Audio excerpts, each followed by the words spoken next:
Psychonauts 2 feels like a once-in-a-generation game. Developer Double Fine has masterfully crafted a fantastic 3D platformer that weaves story elements into its gameplay and visual design.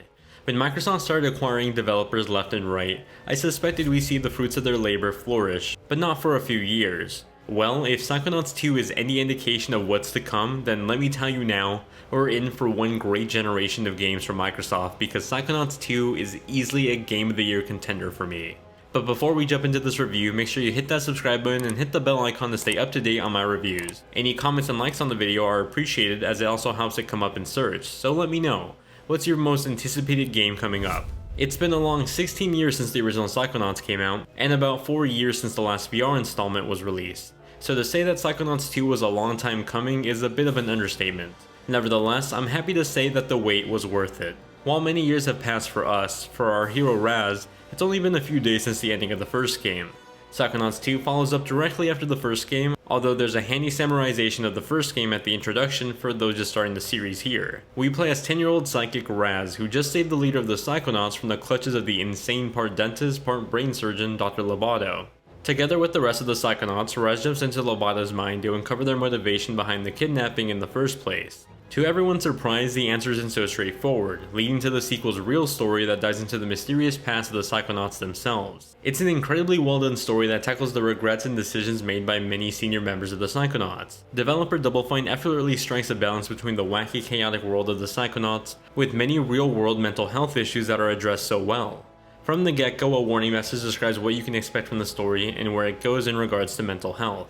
I found it respectful and even more so now having played the game and seeing how well it was executed. Psychonauts 2 may have a childish look to it, but it is by no means a game for kids, in the sense that there's a mix of great narrative carried by even better characters juxtaposed by well-timed jokes and serious topics that could equally make a young teen or an older adult smile. Raz continues to be a delightful character that I just want to see succeed in their journey to become a Psychonaut.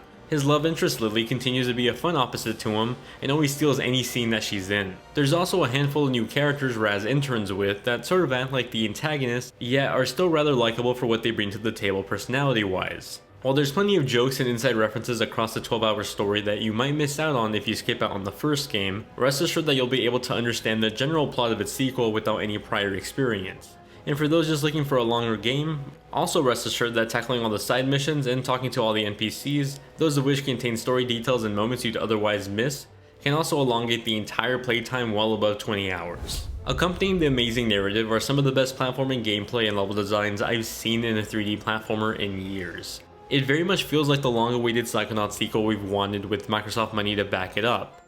I mean, technically it is exactly that, but I mean it's still pretty jaw-dropping to see. Each world takes place inside of the mind of someone, and having their consciousness come to life makes for some memorable and iconic level designs. As I ran across the dentist-themed level filled with teeth, I thought to myself, how could anyone come up with something so abstract like this?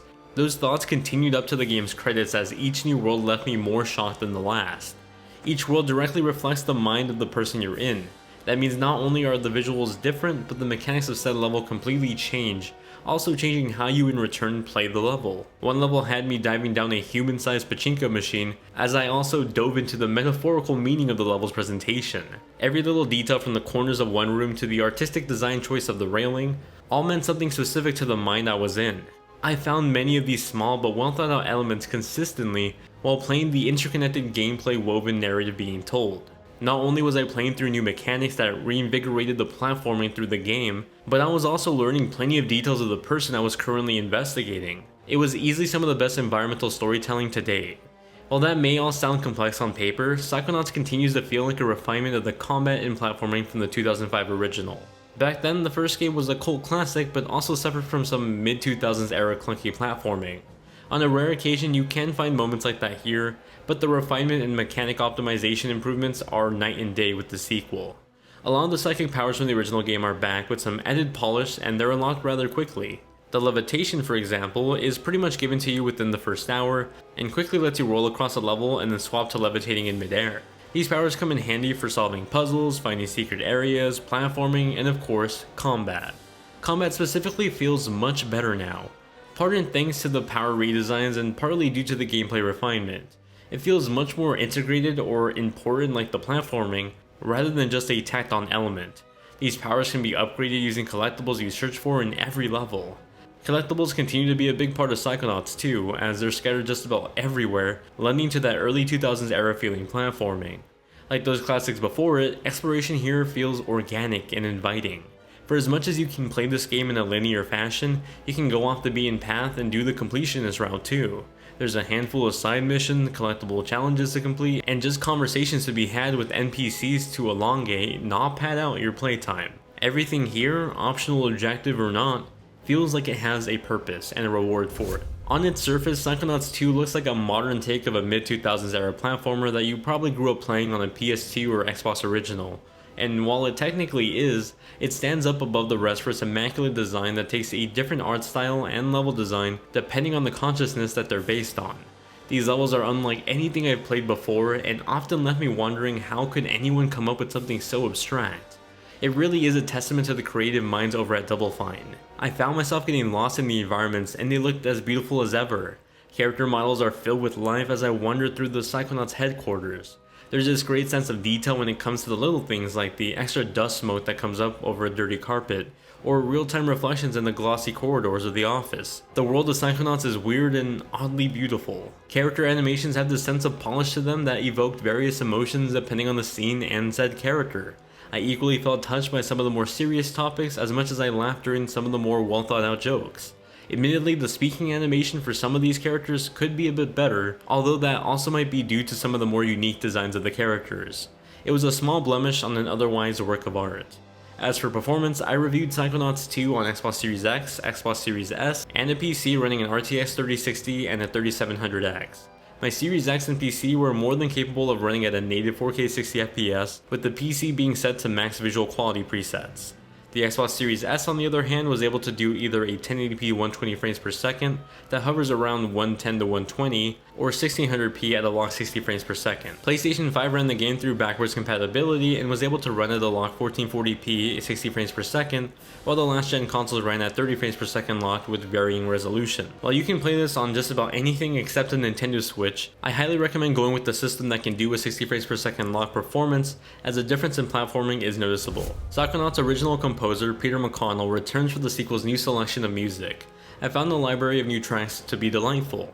They encapsulated the quirky, wacky worlds of the series quite well, and even introduced some interesting collaborative features I didn't expect. The voice acting is what we really have to talk about though, as it's arguably the life and blood of this game's writing. The original cast from the first game returns and helps keep the game feeling truly like it does take place days after the first one.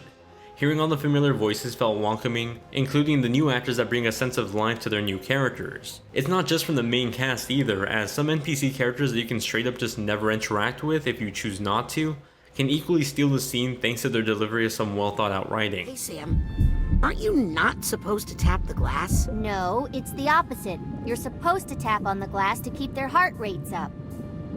In this predator-free environment, Psychonauts 2 is one of the best games I've played, and it's an easy contender for my game of the year so far.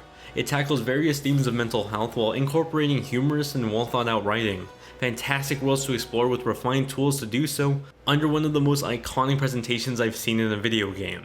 Psychonauts 2 is not just a worthy successor to a cult classic, but it elevates the platforming genre to be more than just a cute character who collects things and then saves the day.